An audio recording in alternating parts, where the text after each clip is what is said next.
Why is it so hard for me to lose weight while it's so easy for others? Hello, everyone, and welcome to the next episode of the Gentle Transformation podcast. Today, I would like to talk about reasons why it is so hard for us. It is so hard for me to lose weight, and why it's not actually our fault. I've been dealing with weight loss practically for all my life. It was always some kind of goals for my New Year's resolutions or for my birthday wishes to be slim, to lose certain amount of weight, to finally lose that weight that I've been carrying for years. And it felt so unfair that many people in my life around me, my relatives, my friends, they are not dealing with the same kind of problems that I'm dealing. It's not so hard for them to lose that weight. It's not so hard for them to give up on sugar. It's not so hard for them to start following a diet and be in calorie deficit for a long time. Most of the time, it seems like they're not even thinking about that. They're just living their life, doing what they need to do, taking care about their family, taking care about their careers, and still they're able to reach those goals practically like a background without even paying that much attention to weight loss. Whereas for me, weight loss was like a primary goal of my life for years, probably for the most of my adult life. And the more power, the more attention, the more focus I was putting into weight loss, the less chances it seems for me to lose actually that weight. And it felt so unfair. Sometimes it still feels so unfair. Why it is me? Why it's happening to me? Why it is me who need to deal with these things? And while I've been on this health journey and I started doing more research and learning more about how our body works, how our brain works, I understood, practically I'm still understanding, I'm still trying to figure it out, that weight loss definitely can be incredibly hard for some people. For some people it can be more hard than for others. That's also uncomfortable truth, and probably I'm in that category for whom it's kind of hard. And there are many factors that contribute to that. And for some of those factors, we do have control, we have the potential, we have the power to change them, even though it's definitely not easy. But some of them actually out of our control for pretty valid reasons. So it's not our fault. It's not we are guilty to what happened to us. It's not because I'm lazy, not because I have no willpower that I gained all that weight and I was not able to lose it. Not as other people losing it. I couldn't do it so fast. I couldn't stick to my habits. And there are valid reasons. And even if we're looking at those factors that we still can influence, that we still can have some kind of control over them, still, the reason why it happened, the reason why it's still happening, it's not my fault. Because even those reasons, those factors that I can influence, but for some reasons I decide not to influence them, or I don't feel like I have enough power at my current stage of my life to influence them, they're also not my fault. Because those reasons why I cannot change them, why I cannot influence right now them, there are valid reasons for them. And those reasons sometimes also out of my control or within my control, but not in the current stage of my life. So overall, it's still not my fault. Life happened, something happened, my family history, my personal experience, the knowledge I got in my childhood, in my teenage years, as an adult person already, the country I'm living in, the culture I'm living in, what kind of news I'm watching, what kind of people I'm following on social media, my genetics, all that contributes to this person who I am right now. It also contributes to the weight that I am in right now, and it definitely gonna influence how fast or how successful I will be on my weight loss journey. And in today's episode, I would like to discuss a couple of important factors that influence how we actually dealing with our weight loss Especially, I'm gonna use my personal experience, my personal example, but I do believe it can be relatable to other people who are dealing with the similar situation. Thanks to social media and thanks to starting this podcast and my YouTube channel, I already know that there are many of us who are dealing with similar issues. It's a good thing actually because we are not alone, and if something works for other people, there is a very high chance that it also might work for us, help us, and support us on our journeys. So the first thing that I would like to mention, it's about some kind of lies, distorted truth that we believe when we are thinking about weight loss. Once weight loss idea pop-ups in your head, you already know kind of what you need to do. You need to stay in calorie deficit, you should not eat much, kind of eat less, move more, be disciplined, have motivation, have your willpower, decide exactly what kind of goals you want to reach, and just kind of move it.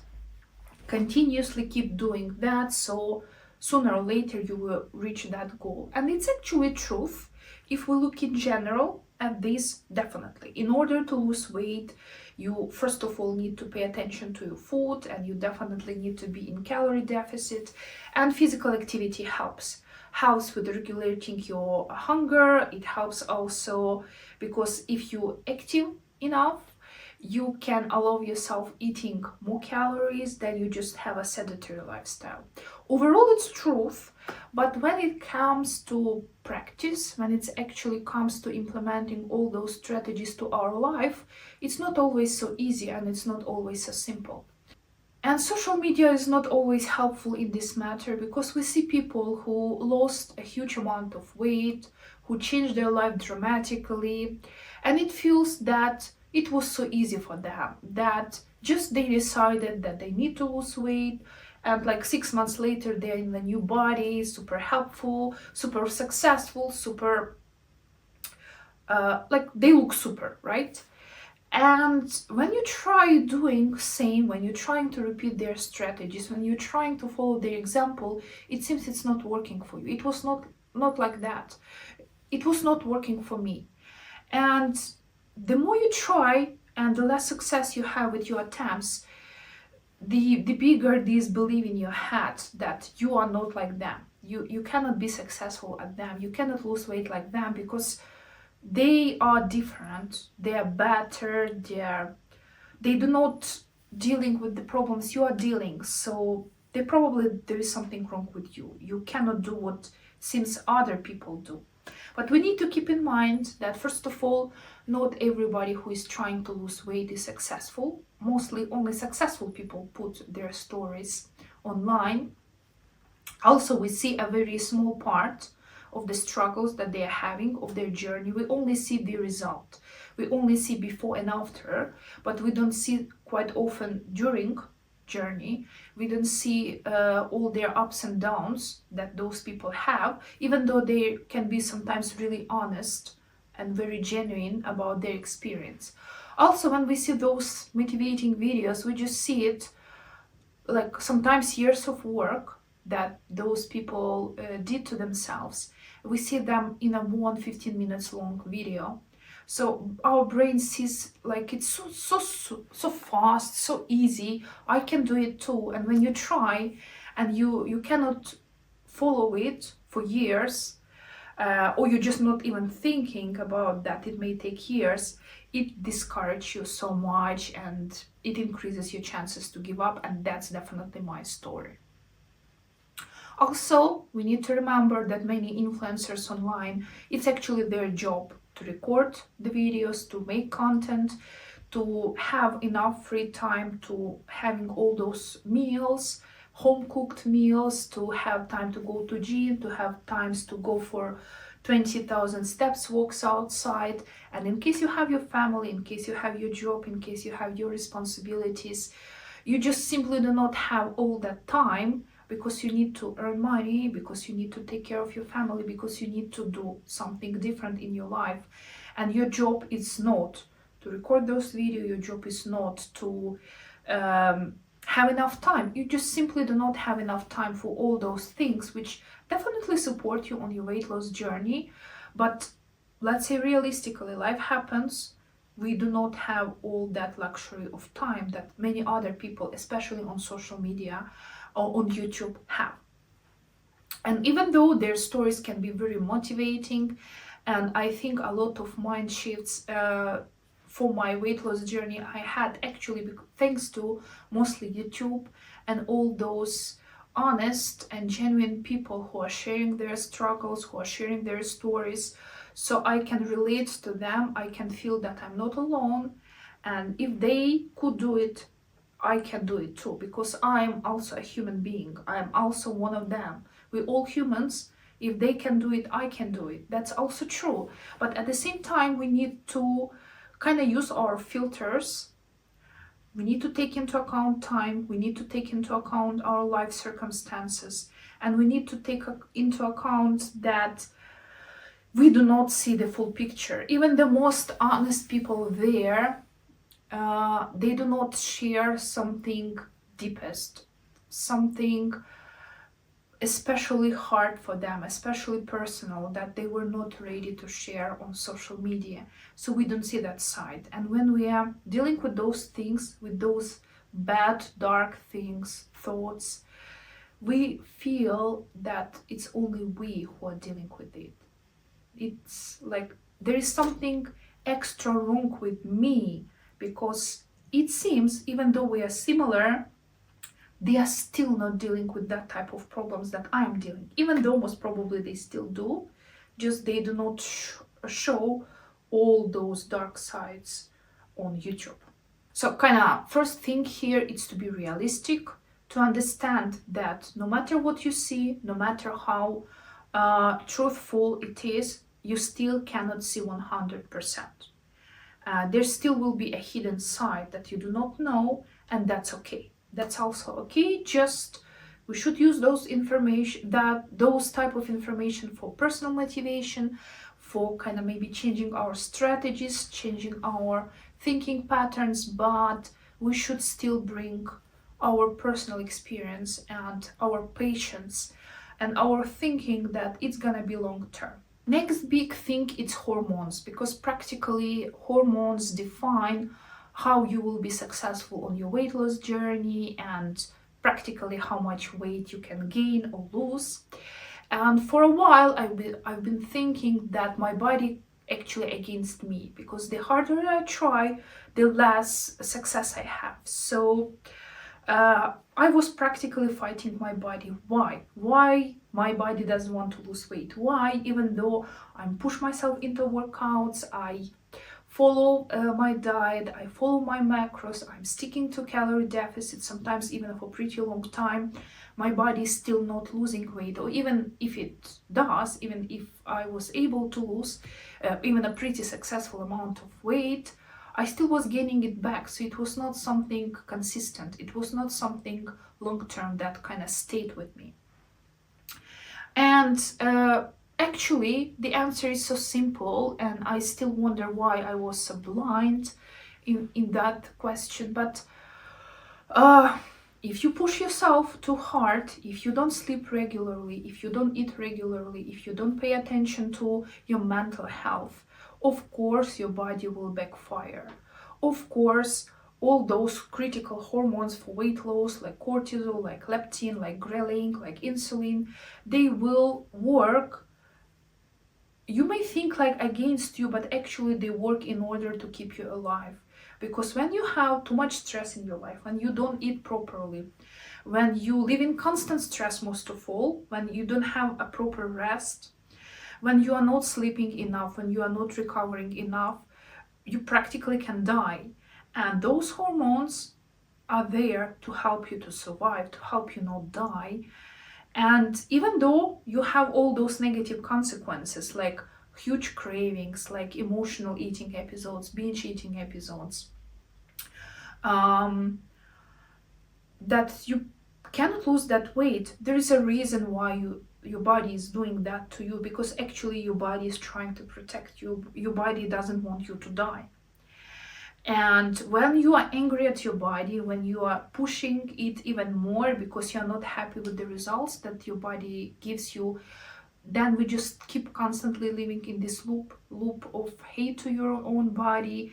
And since body felt in danger, the body feels that you can die, that it's not good for you physically and mentally, then body will keep fighting back. There is nothing to do. We need to come to root of the problem. I need to come to the root of the problem. I'm still working on that first of all come peace with my body acceptance. First of all, I need to care about my needs, my body needs.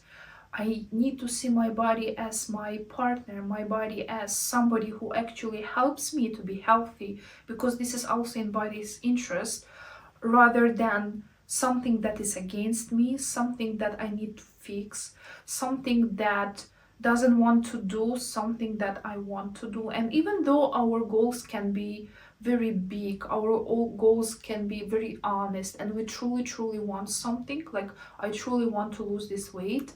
At the same time, if body is not in the right place, if mind is not in the right place, the journey can be like catastrophic, because your body need first feel safe. And actually, talking about stress and recovery, this is probably one of my biggest eye openers. Uh, in the last 2 months, I came across this topic when I was kind of chatting with ChatGPT in my CBT emotional eating recovery mode. And I understood something kind of hit me, that very often I was eating because I actually wanted to rest, because I was stressed. And just sitting and watching TV serials, or even like enjoying spending time with your family and friends, it's not always actually the rest, because it's still something that you spend your energy on. So even though it's some kind of entertainment, definitely it's not rest. Our body needs a proper rest. When you sleep actually, or when you just do nothing, when you just literally do nothing, but at the same time you're not blaming yourself in your head that you're lazy or you're not reaching what you need to reach. And this is my thing, and I still fighting with that, and I do hope I will be successful, because at least now I'm aware of this scenario. So kind of my story is, I want to be successful in many aspects of my life. And in order to be successful, I understand I need to do something. And I've practically been like this all my life, that I like planning. I like thinking what next stage of my life is gonna be, in terms of my career, in terms of my weight loss, in terms of my health. And I keep imagining myself in that successful state, and I'm kind of constantly pushing myself. Okay, you want to be like her? Do this, do this, do this.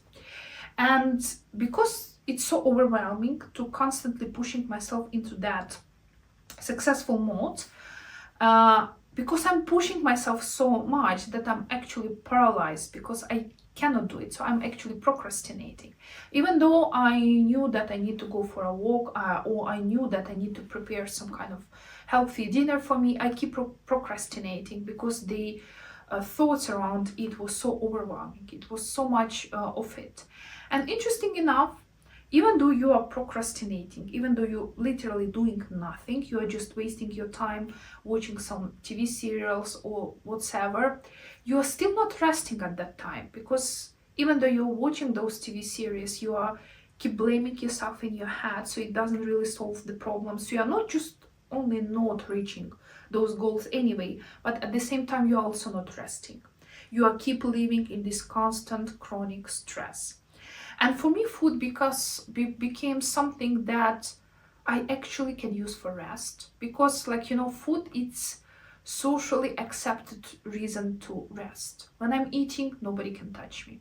When I'm eating, it's okay, because I'm eating now, so I'm busy with something, so I don't need to think. There are no disturbing thoughts in my head, that just go and do something. It gives me this peace in my head, it gives me this relief. And even though it creates a lot of different problem later, because of course, if I'm so stressed, if I'm so tired, I use food more and more as some kind of rest for myself. And it creates another problem. It creates weight gain. So kind of I need to learn, and it's still so hard for me, I need to learn to give myself unconditional permission to rest without thinking in my head that I need to do something, that I'm lazy, that instead of here just lying or resting or napping during the day or doing whatever, I need to be productive. I need to do something efficient. I'm planning to do a separate episode for this, because I think it's a common problem actually for all of us, because we are living in this world where it seems that everybody is successful. Everybody has a personal business, everybody is super slim, everybody is successful with their family, they live in a fancy home. And when you see all those people in social media and you compare yourself to them, it feels you are not one of them. But actually, if we're being honest, the percentage of those people is relatively low. Just because we see them online, it doesn't mean those are the majority of the people. And even though if we want to be like them, there's nothing wrong with that. I think it's even good to be ambitious, to want something more. We should come with a normal, soft, gentle approach to these goals, because just blaming, keep procrastinating because of that, and just putting yourself in a more and more stress, it's not working for me. So it's a big topic. I'm still dealing with that, but I'm willing to share this part of my life in one of the upcoming episodes. Next point is kind of again connected with safety, with nervous system safety. If your body is constantly alert, if you constantly feel in danger, then new habits are not sticking, because once your mind, once your body is in this danger alert state, the only relief that this body can have is just to stick to old patterns, stick to old habits, stick to old food patterns, because old means something known, old means safety. And everything new, especially if this everything new is coming with a lot of pressure, a lot of stress, a lot of overwhelming information, it feels like dangerous. It feels like danger. It feels like threat. And body resists those changes because they are too harsh. And our body, our mind will not go into area which is completely new for us, but at the same time it smells like danger, right? Obviously body will choose something that body already knows, something stable and something that feels safe. So the only way actually to change your food patterns, to change your habits, it's to first of all bring safety to body in terms of these new habits. So when I'm walking or when I'm doing my resistance training, I'm trying to show my body, tell myself that this is safe, I like it. I'm doing it for my health, I'm doing it because I like it. When I'm changing my food, when I'm eating different meals than I used to, I'm trying not to be so overwhelming. It's so hard actually. It's so hard to break this thinking pattern, especially. Even though I'm trying to be as positive around some new types of food, or as positive around some new type of physical activities, those habits are strong. Those especially thinking patterns, neural path in my head are so strong. And I know it's gonna take time. It's gonna take months, probably years, for me to completely shift my mindset and build completely different neural pathway in my head and create for my body, for my mind, this new safe environment, safe, stable state that feels safe for my body. Next part is something that we unfortunately probably cannot avoid right now. It's the diet culture, and I was teenager at the beginning of 2000s, and I think the minds around that, around body especially, was not so healthy at all. All those crazy diets when you are eating like half an apple a day, and those juice diets that I tried also, and kind of this idea of skinny body, and yeah, it was definitely overwhelming, and it happened when I had my more sensitive years, my teenager years at that time, so it still lives with me. It's hard to escape.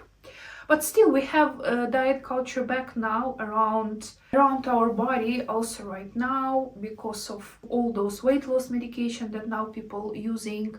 And even though I think they are great and they are helping a lot of us who are dealing with a lot of problems, a lot of physical problems, at the same time, a lot of people, especially online, use them in a bit unhealthy way, with a little bit unhealthy mindset, when those weight loss medication is not only used as a target to deal with your diabetes, to deal with your obesity, but also just become skinny. And it feels like now this skinny diet culture comes back, and I even fear of that a little bit because of all what now I see online, because I believe those are kind of triggers for me, what I'm seeing right now. But overall, the diet culture is like that. The nature of diet culture is like that. Eat less, be smaller, especially if we're talking about women.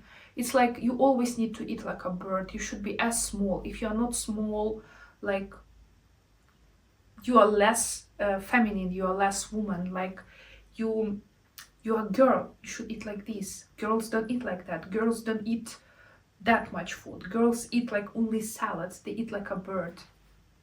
And all those kind of cliche thinking from past, it's still alive there, and it's definitely still alive in my head, and it's so hard to fight with that. And it's so hard to change my mindset that I don't need to be skinny like all those popular people in 2000s.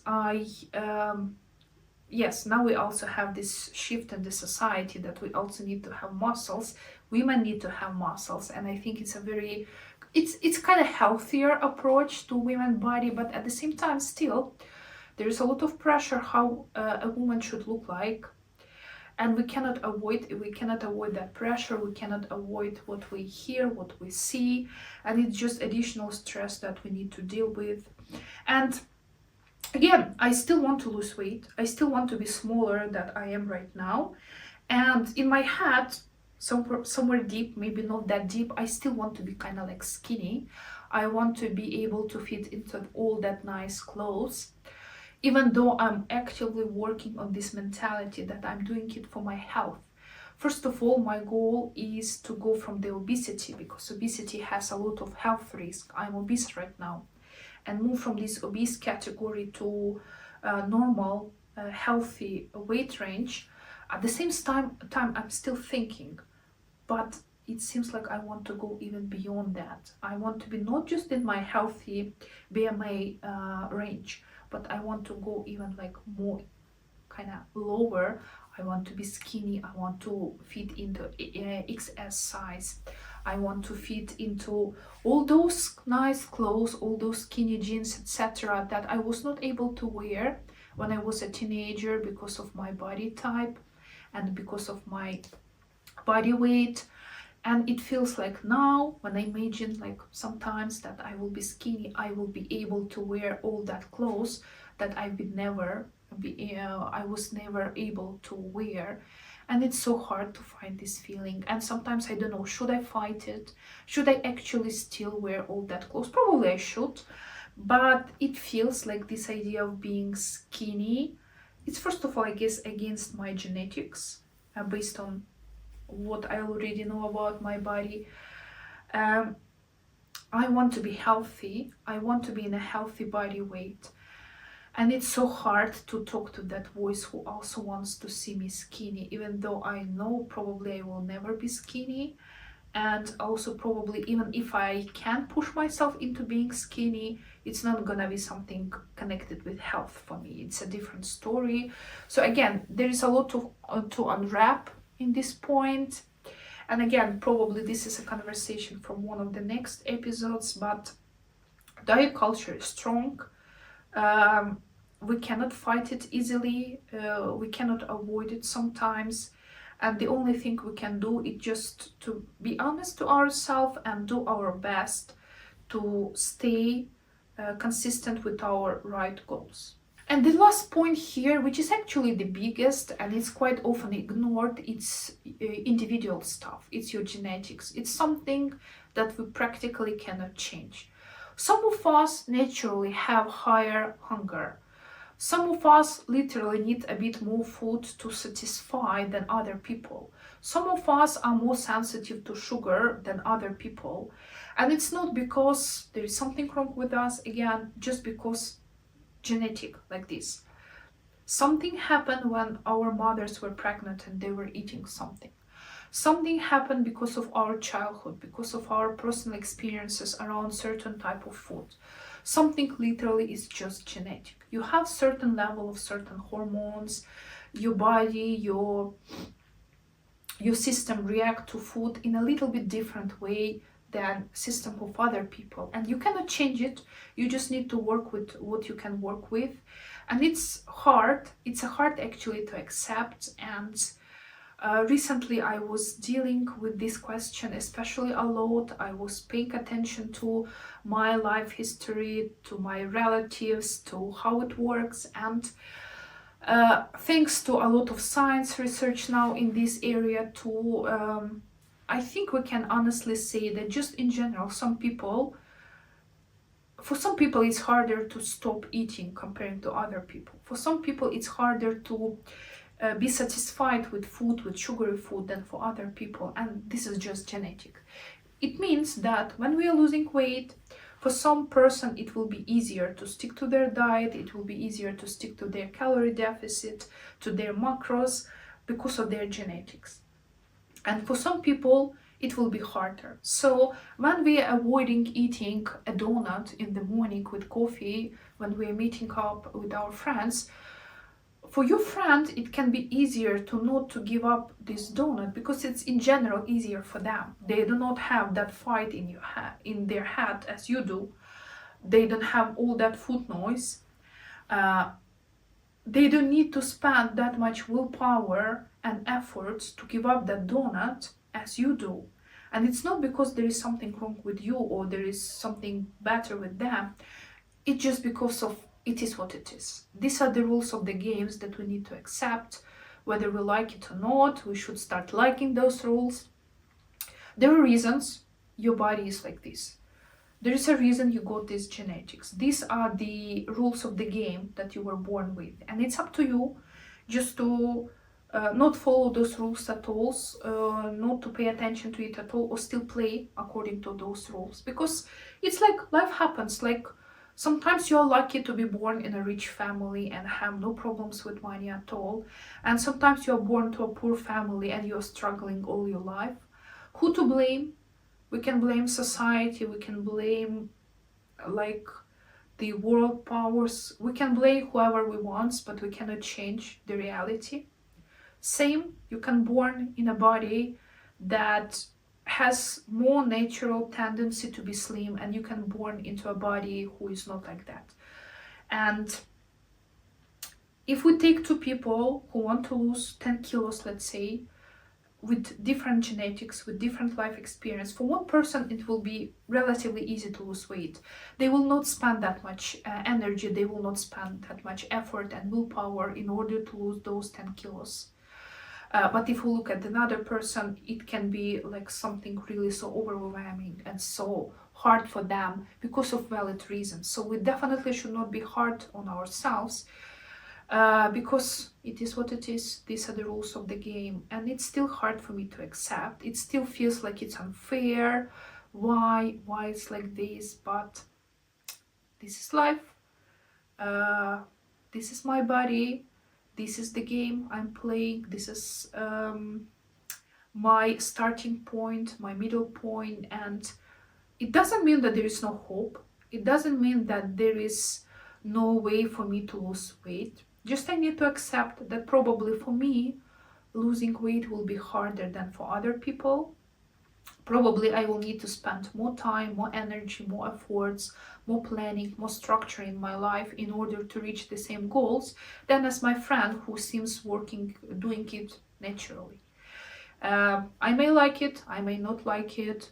It is what it is, and I think the sooner I accept the current rules, the easier it is for me will be to move to the next stage of my life and actually to start reaching those goals instead of blaming myself, and instead of just being unhappy with the current state that I have. So kind of my main message here at the end, that there is nothing wrong with me.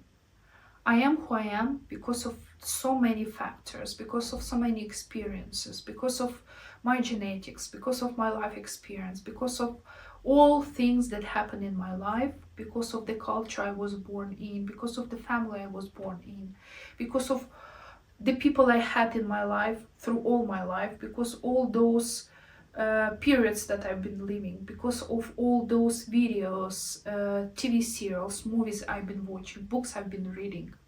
All of it created my unique experience that put me in the place I am right now. And each of us has a little bit different place, based again on our genetic, based on our experience. So there is nothing wrong with me. I am who I am because of pretty valid reasons. I should accept it and I should just move on. There is nothing wrong with my body that I need to fix. There is nothing wrong with my mind I need to fix. I only need to use my current body, my current genetics, my current mind in order to improve myself, in order to be better, in order to be a more healthy person, in order to become, cliche phrase, a better version of myself. But I need to become a better version of myself. I should not become a better version like somebody I saw on internet, or like somebody I saw somewhere in my circle, because they starting point was different. Their genetic is different, their family history is different, their life experience is different. I cannot be like them, but I cannot be like me, just improved version of me. And it's hard, it's so hard to change this mindset. And there are better days when I feel like I'm nailing it, and there are worse days when I feel I'm lost. So it is what it is. So thank you for staying here with me. I hope you find this information motivating and helpful on your health journey, on your weight loss journey. And I will see you in the next episode.